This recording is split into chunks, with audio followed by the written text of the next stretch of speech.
Welcome to the Term 4 final test review. Here I am going to be covering questions number 3. It says to label the value of a, h, and k for each function in vertex form.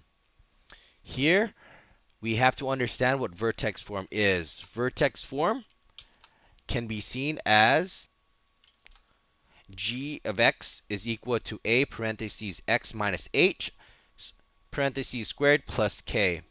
What I'm going to do is I'm going to grab every single one of these and I'm going to put it down, and I'm just going to put the vertex form right on top of it so we can find the value.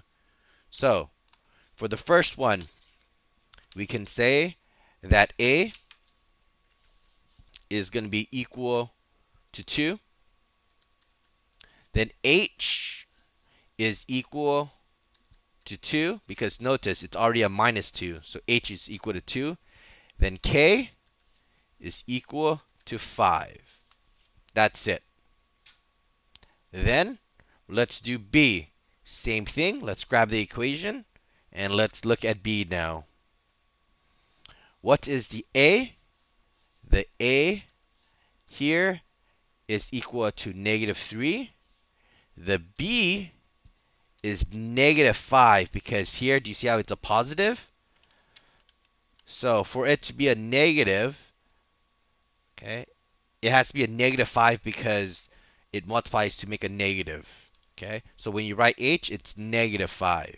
All right, and k is going to be negative 4. An easier way to think about this is that the fact that there's a negative built into the equation, when you write the h value, just put the opposite. Last, let's do C. The a value for C is 1/2. The h value is equal to 3. Nope, it equals to negative 3 because it's a minus h, so it's a negative 3. And the k here is going to be equal to 4. All right, there you go. Make sure you have vertex form memorized. That's how you find a, h, and k.